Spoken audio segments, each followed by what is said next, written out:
여러분 1750년에 태어나신 미국의 조지 리일이라는 목사님이 계십니다. 이 목사님은 노예 신분으로 태어나서 갖은 학대를 받으며 유년 시절을 보내셨는데요. 이후에 23살 때 청년 때 예수님을 만나서 훗날 미국 최초의 흑인 목사가 되신 분입니다. 또 특별히 또 자메이카로 건너가서 선교사로도 사역하셔서 최초의 흑인 선교사로도 또 이름이 날려진 분이십니다.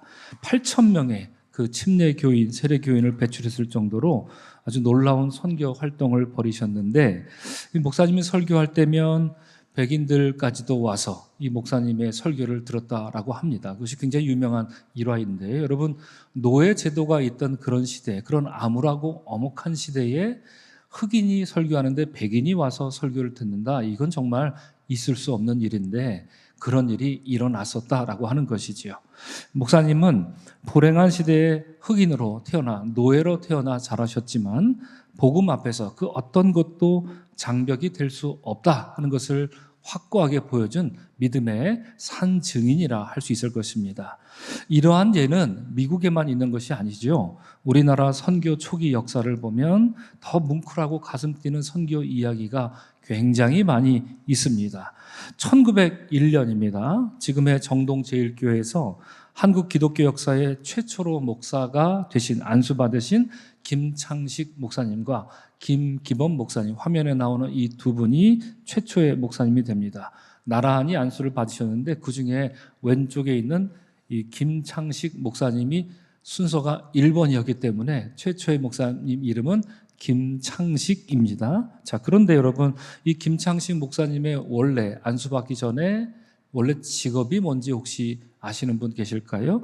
우리나라 한국 최초 목사님의 원래 직업, 이게 뭘까요? 굉장히 의미 있겠죠. 그는 올링거라는 미국 선교사님 집에 머슴으로 들어갔던 분이셨습니다. 사진으로 보시다시피 머슴으로 이렇게 일하셨다가 거기서 예수님을 만났고 훗날 안수받은 목사가 된 것입니다. 그러니까 다시 말씀드리면 우리나라 최초의 목사님 원래 직업은 뭐다?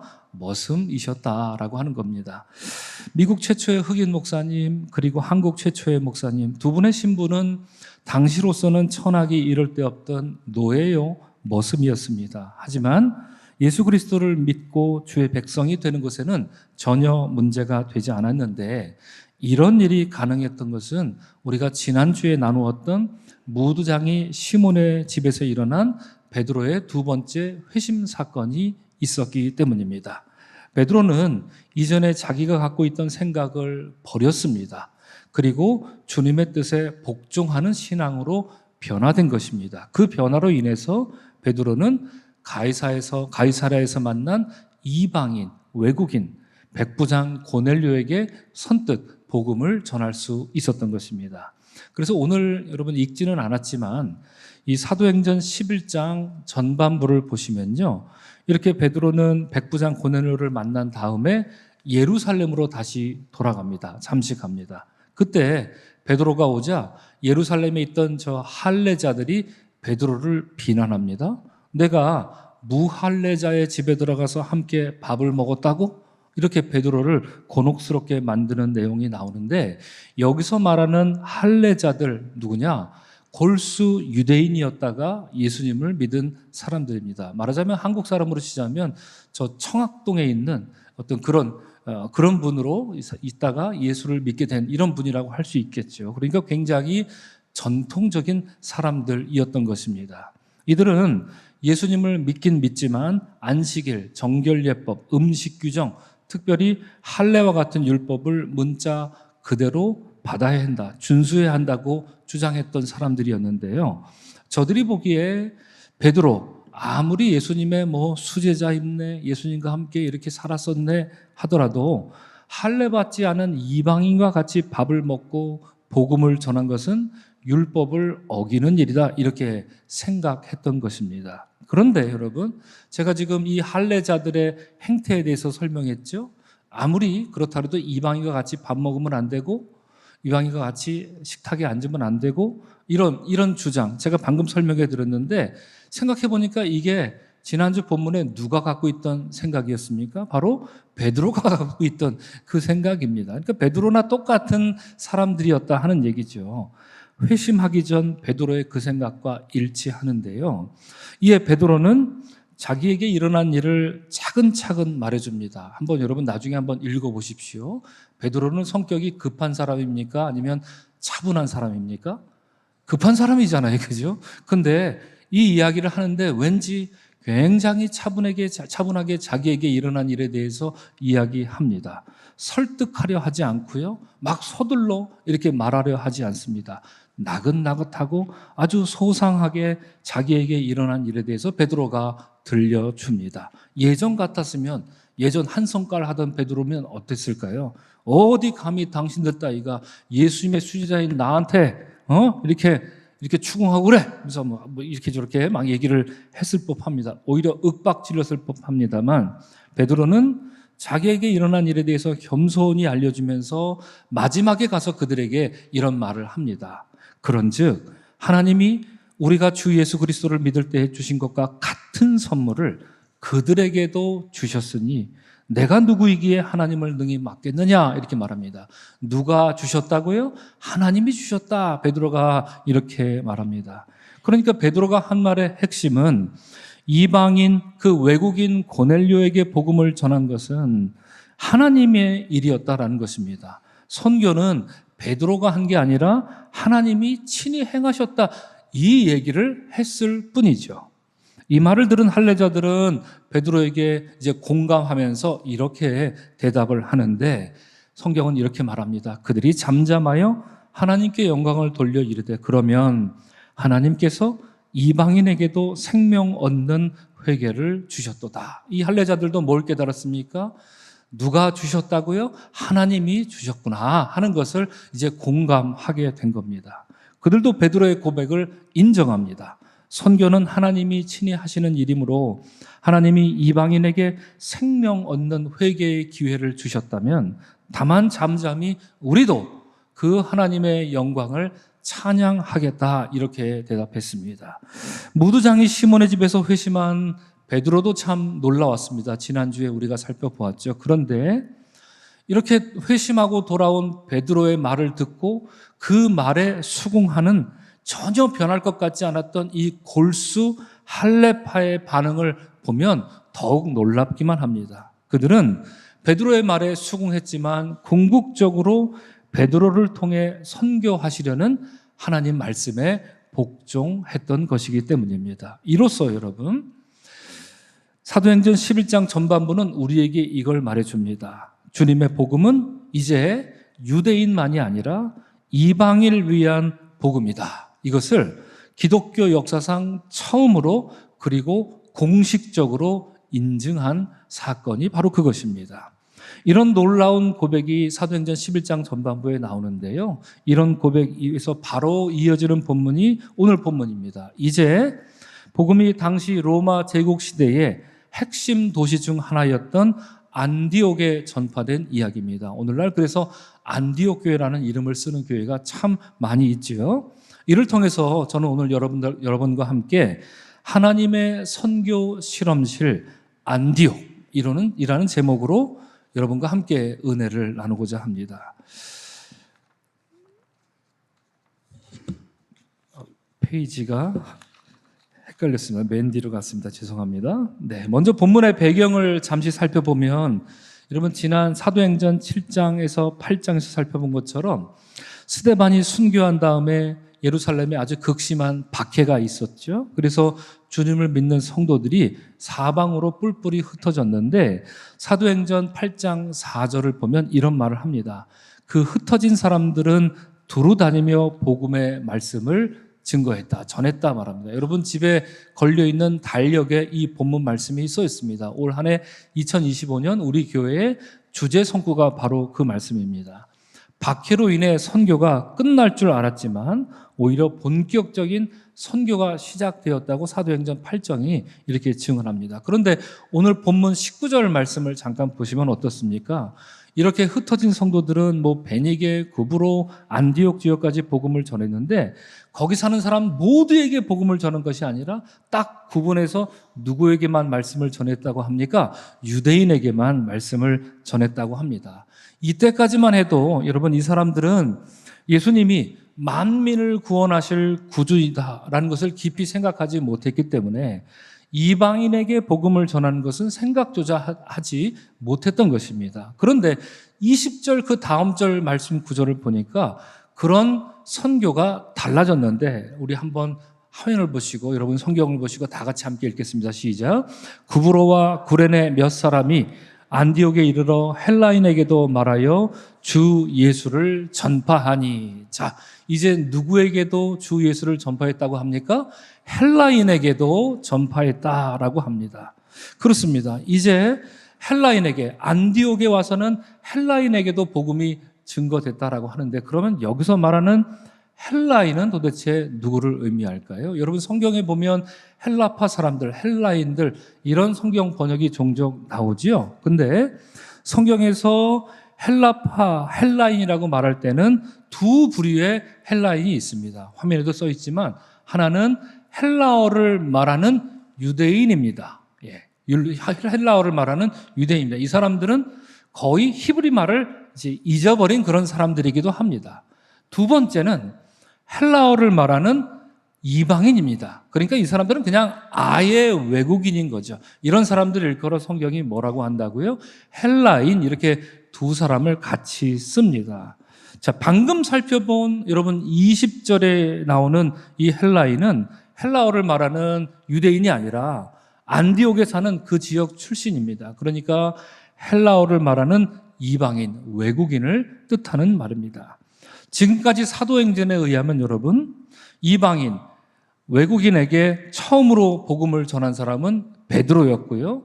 그 외국인의 이름은 무엇이었습니까? 고넬료였습니다.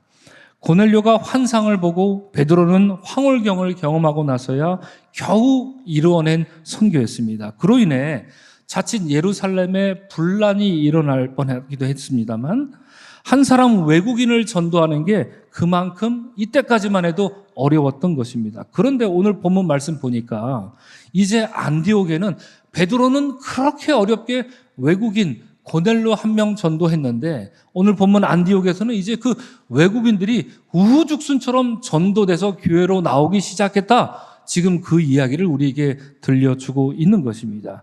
제2의 제3의 고넬료 이방인이 헬라인들이 수두룩하게 교회를 나오게 됐다 하는 얘기입니다.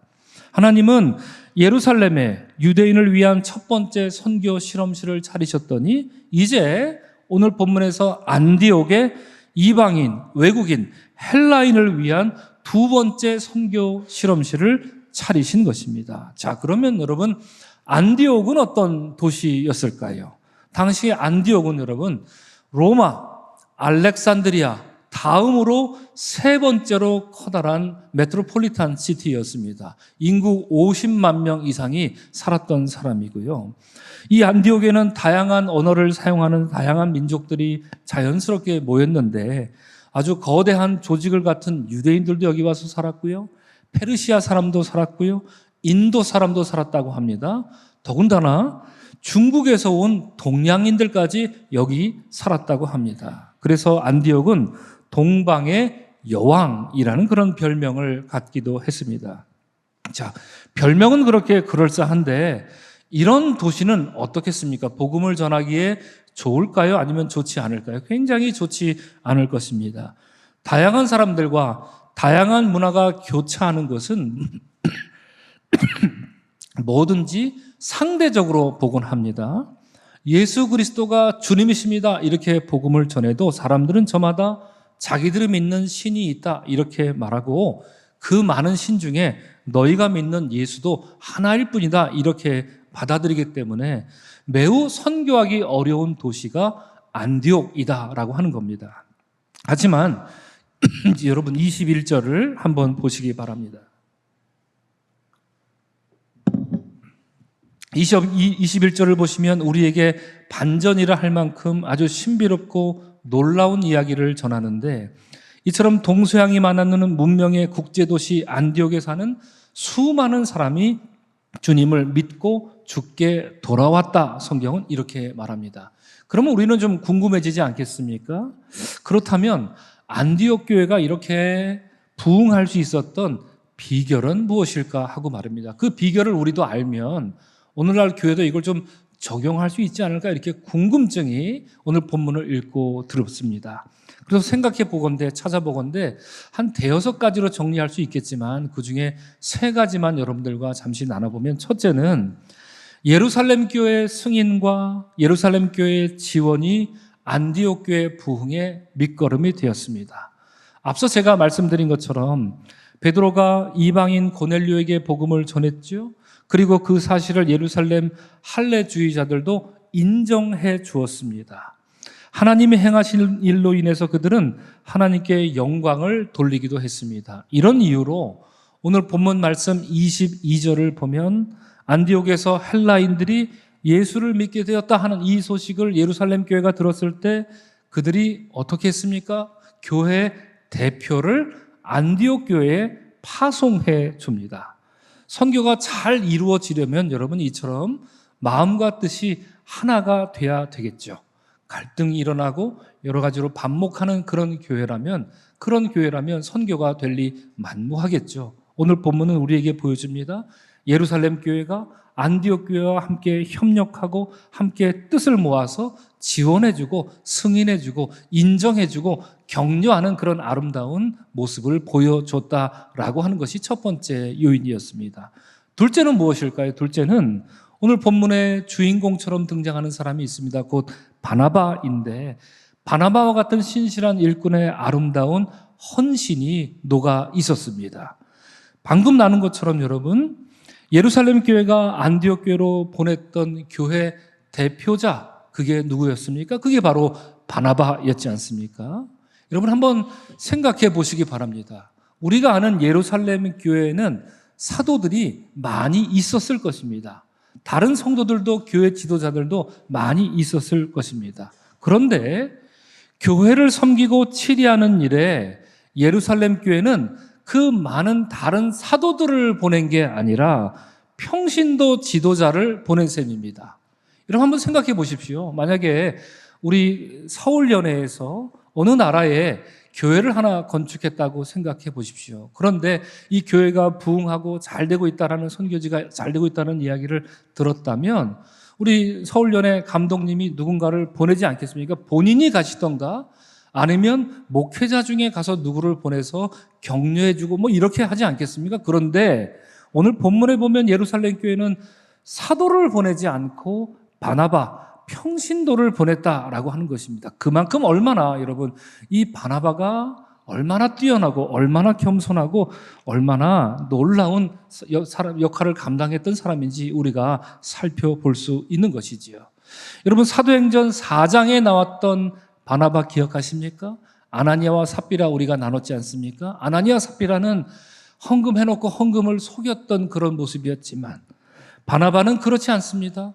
바나바는 묵묵히 겸손히 자기가 갖고 있던 얼마간의 밭을 팔아서 사도들 앞에 놓았던 아주 아름다운 사람이었습니다. 그의 인품은 안으로부터 밖으로 저절로 흘러넘쳐서 감추려 해도 감출 수 없는 마치 낭중지추처럼 따뜻한 품성의 사람이었던 것입니다.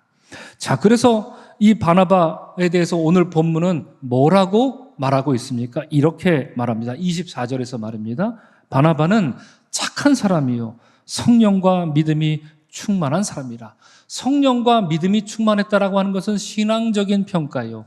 앞에 바나바는 착했다라고 하는 것은 인격적인 평가였을 것입니다. 이처럼 신앙과 인격이 아름답게 조화로운 매우 헌신도가 높고 매우 하나님을 사랑했고 교회를 섬겼던 사람, 그 사람 이름이 누구라고요? 바로 바나바라고 우리에게 소개하고 있습니다. 저는 믿습니다. 우리 서강교회에도 남자 여자 불문하고 이런 바나바와 같은 분들이 많이 계셨기 때문에 그분들의 헌신으로 인해서 이때껏 우리 서강교회가 123년이 흘러왔고 그분들의 기도로 말미암아 앞으로 새로운 바나바, 또 다른 바나바를 통해서 우리 서강교회가 하나님 주신 선교적 사명을 잘 감당하게 되리라 믿습니다. 여러분, 바나바를 예루살렘 교회가 보냈는데 그 결과를 오늘 본문은 뭐라고 얘기합니까?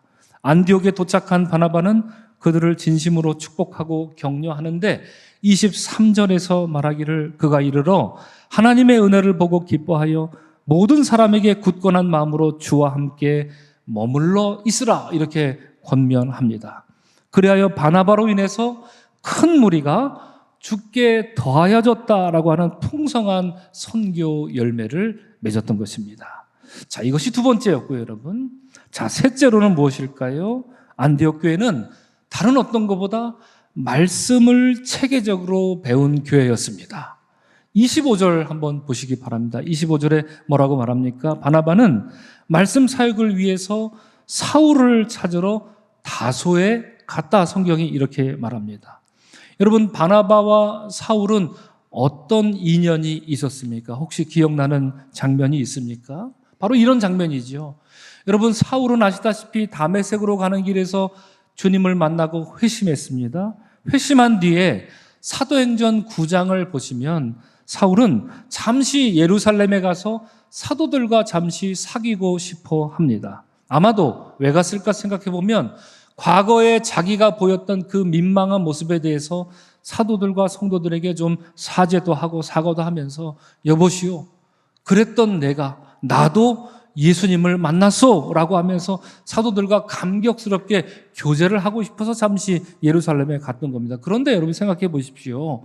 예루살렘 사도들과 성도들이 사울을 기쁘게 맞았을까요? 그러지 않았을 겁니다. 그래서 멀뚱멀뚱 꼬다놓은 보리처럼 이렇게 쳐다보고 있었는데 그중에 예루살렘 사람들 중에 사울에게 가서 사울을 붙들고 잘 오셨습니다. 사울 선생님, 우리 사도들 제가 소개해 드릴까요?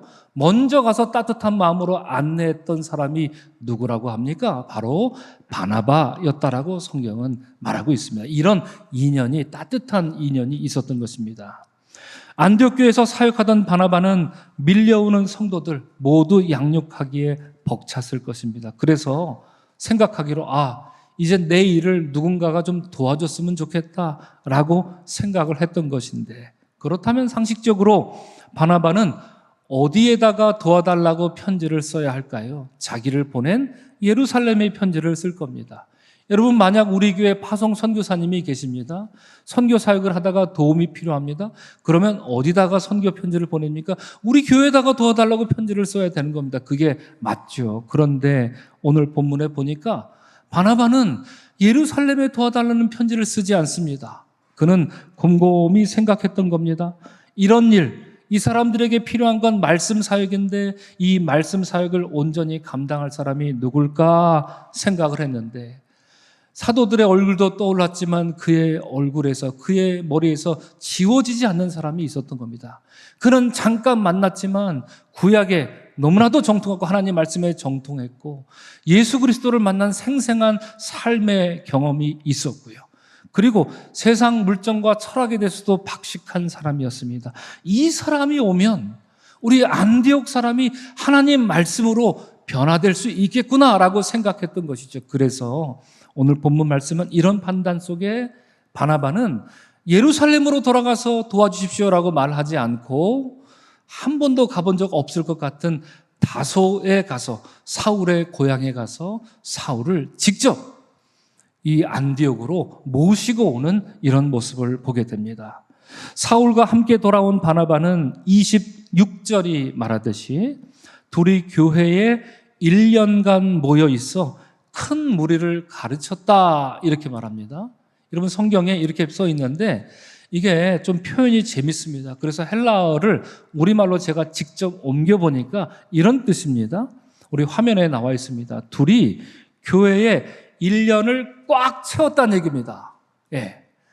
1년 12달인데 11달 해놓고 1년 이렇게 말하지 않고 1년을 꽉 채워서 두 사람이 꼭 교회에 붙어서 큰 무리를 가르쳤다는 아주 두 사람 사이의 친밀한 관계를 묘사하는 그런 표현이었던 겁니다. 여러분, 이번 주에 화요일 날 우리가 TBC 수업했던 분들, 수료했던 분들과 함께 소아시아 지방, 이 바울이 활동했던 곳에 성지순례를 가지만 우리 서강교회는 2년 반 동안 TBC 수업을 했는데 안디옥 교회의 바나바와 사울은 2년 반씩이나 하지 못했던 것 같습니다. 1년 꽉 채워서 그러나 숙식해 가면서 성경 공부를 진행했다는 것. 성경 말씀, 하나님 말씀 배우는 것에 사활을 걸었던 교회, 여러분은 어떤 교회였습니까? 바로 안디옥 교회였다 우리가 이해할 수 있는 것입니다. 바나바 사울은 이러한 특별 성경 공부를 통해서 신학교에 버금가는 훈련을 실행했을 것입니다. 여러분, 이 외국 사람들한테 성경을 가르치는 것이 쉬울까요? 어렵습니다. 이스라엘 역사와 구약 성경에 대해서 전혀 알지 못하는 사람들에게 성경 가르치는 것은 정말 어려운 일이었지만, 하지만 여러분, 그 수업에 참여한 사람들, 1년간의 특별 훈련에 이 성경 말씀 교육에 참여한 사람들, 그래서 제자가 된 사람들을 오늘 본문은 사람들이 그들을 뭐라고 불렀다고 합니까? 바로 그리스도인이 되었다라고 합니다. 우리가 생각하기로 이 안디옥 교회 다니는 모든 사람들 다 그리스도인으로 이렇게 불렸을 것 같지만 자세히 보시면 이러한 말씀으로 훈련되고 말씀으로 1년간 바나바와 사울과 함께 특훈을 받았던, 그래서 제자가 된 사람들, 그들을 일컬어 사람들은 그리스도인이라 불렀다 하는 그런 의미를 깊이 담고 있는 것입니다. 이로써 여러분, 안디옥 교회는 이후에 어떻습니까? 우리가 살펴보겠지만 사도 바울이 제1차 선교여행 그리고 제2차 선교 여행을 갈 때 이 선교를 위한 전초 기지가 된 교회, 바로 안디옥 교회였다라고 하는 것입니다. 오늘 이 예배에 나오신 사랑하는 성도 여러분, 하나님은 당신의 선교를 위해서 안디옥이라는 실험실을 차리셨습니다. 그리고 그 결과는 너무나도 놀랍습니다. 큰 무리가 안디옥 교회로 몰려왔고 교회는 부흥했습니다. 성도들은 사람들에게 그리스도인이라 이렇게 불릴 정도로 열심히 그리스도를 따랐습니다. 그리고 우리가 함께 살펴봤듯이 이런 결과를 얻기 위해서는 세 가지 요소가 있었는데, 첫째는 예루살렘 교회의 지원이 있었고요. 따뜻한 협력이 있었고요. 그리고 그 교회 안에 바나바라고 하는 성도의 헌신이 있었습니다.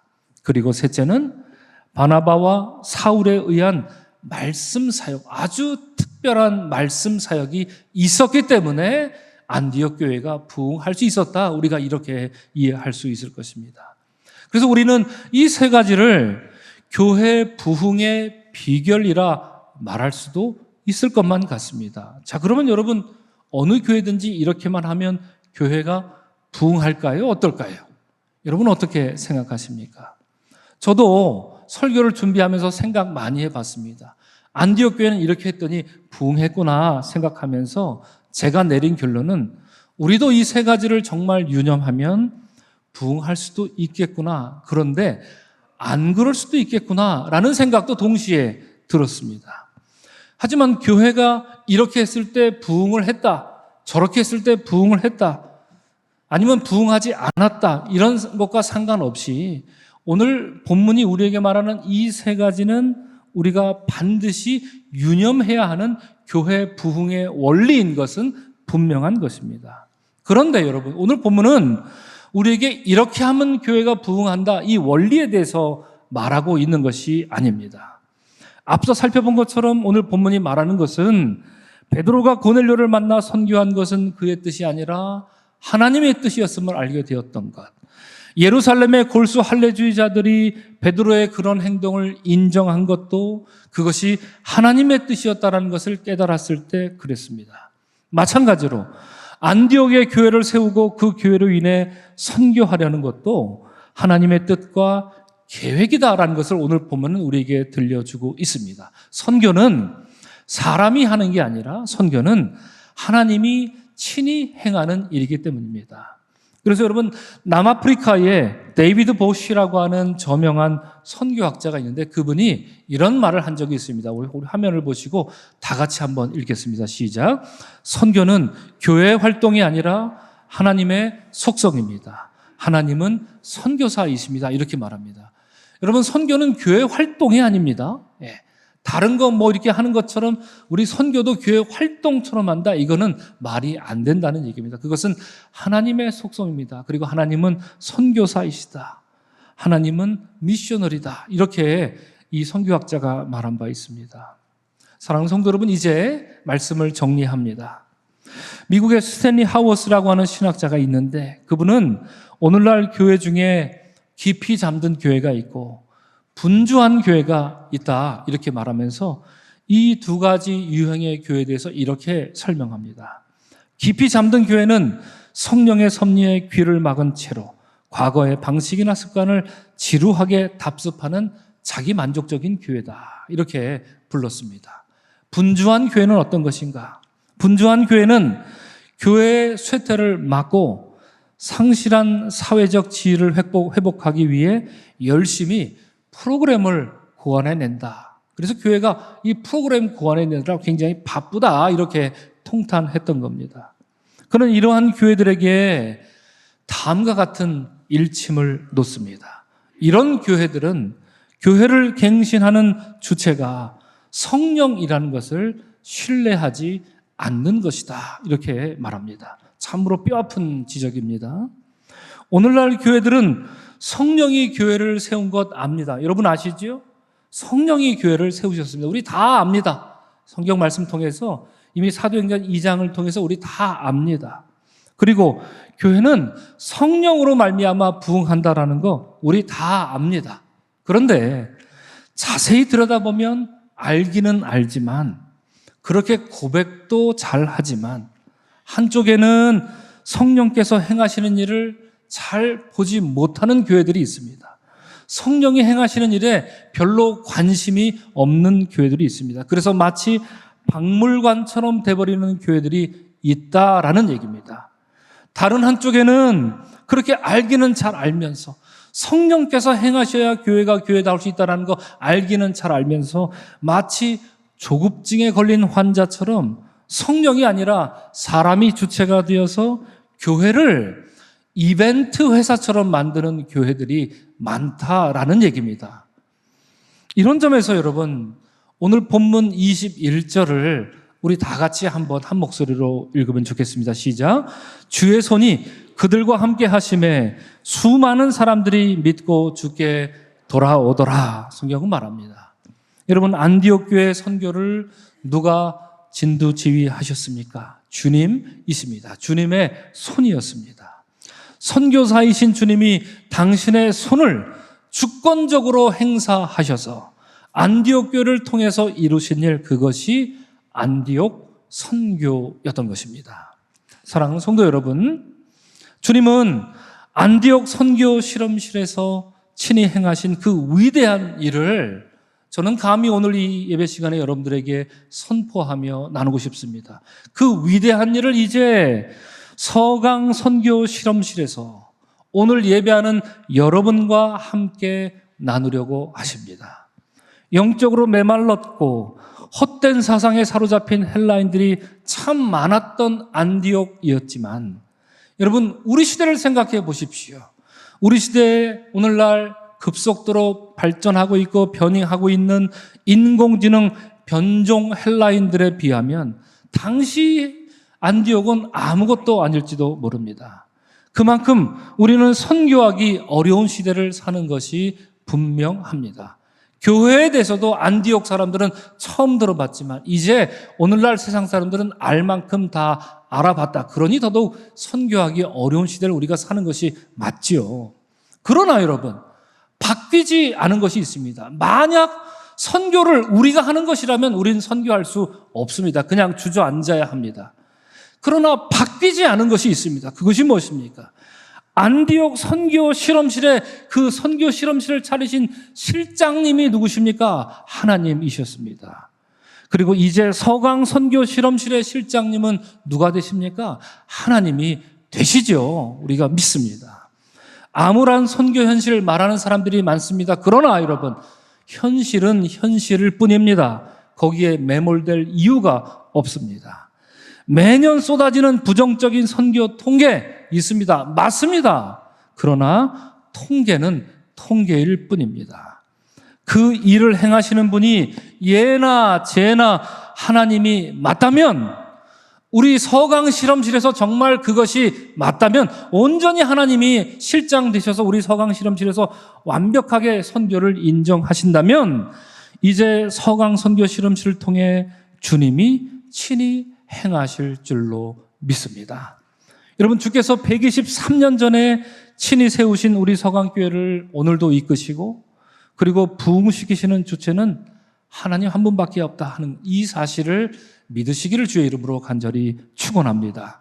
여러분, 우리의 부족한 점을 채우시는 분도 하나님이심을 믿으시기를 바랍니다. 오늘 할렐루야 찬양대가 노래한 것처럼 주만 바라보시기 바랍니다. 우리의 헛된 구호가 아니라, 잠깐 감정적으로 고백하는 그런 구호가 아니라 정말 그렇게 사시길 바랍니다.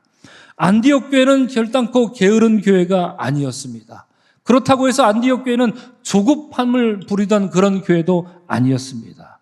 이제 서강 선교 실험실에서 위대한 일을 행하실 주께서 우리에게 일어나라 서강의 성도들아 말씀하실 때, 여러분, 이제까지 우리가 두려워했던 것, 이제까지 우리가 실패했던 모든 것들이 있다면 그거 다 내려놓으시고 주님이 내미시는 그 손을 붙잡고 선교의 주체로 나아가는 우리 모두가 될 수 있기를 주님의 이름으로 간절히 축원합니다. 아멘.